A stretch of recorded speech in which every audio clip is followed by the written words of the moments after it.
একবার দিদি যদি ওই জলে পা দিয়ে দেয় তাহলে তো দিদি আর ওর বাচ্চা দুজনেই।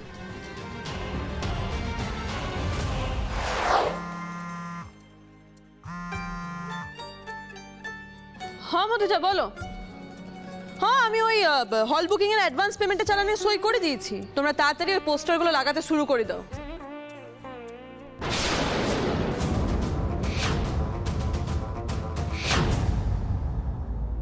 কি বলছো? ম্যাটার? আরে ম্যাটার ওটাই লিখবে না যে আগামী শুক্র আর শনিবার রবি ভবনে আমাদের পিওর লাইফে সিসিএস এর কম্পিটিশনটা হবে। আর এটাও মেনশন করে দেবে যে ওই দিনেই আমাদের বোর্ড অফ মেম্বার ওই ডিপার্টমেন্টের উইনারদের হাতে 20 লক্ষ টাকার চেকটা তুলে দেবে। বেশ, ভেরি গুড ভেরি গুড। তাহলে এবার কাজটা কিন্তু ভালো করে করতে হবে, প্রোগ্রামটা কিন্তু বড় সড়ো করে আমাদের করতে হবে, মন দিয়ে করো কাজটা।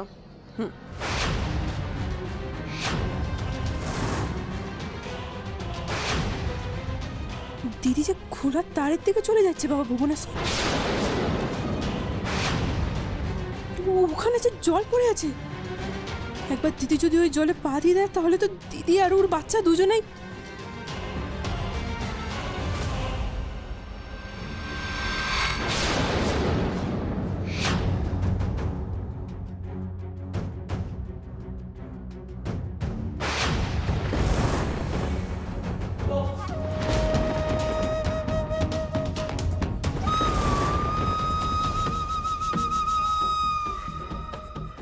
দিদি সরে আয় সরে আয়, ওদিক পানে যাসলাই শখ খাবি।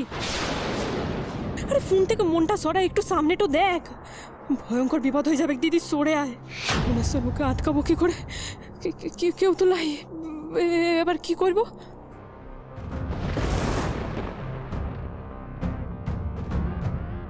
লিজে লিজে উঠে তারা টগর, তুই পারবি, আমার বিশ্বাস তুই ঠিক পারবি। জানি কাজটা অনেক রিস্কের বটে, হয়তো তুই পড়ে যেতেও পারোস, কিন্তু সুস্থ হবার লিখে তোকে নিজেকে চেষ্টা করতে হবে বোন।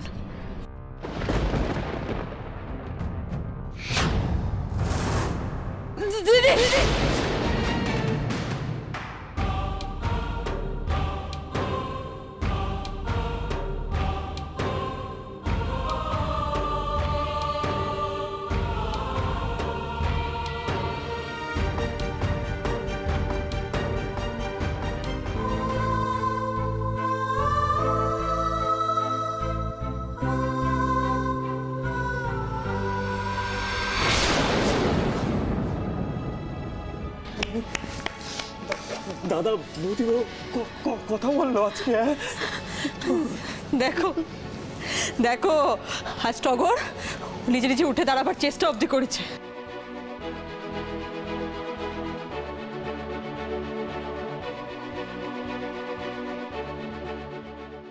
কতদিন পর আমাকে দিদি বলে ডাকলো।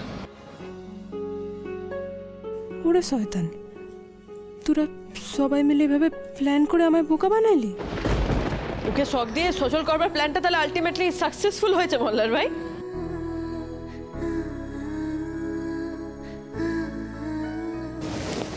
মল্লার ভাইয়ের সাথে সংসারটা তো করতে হবে নাকি, টমকে আনতে হবে তো।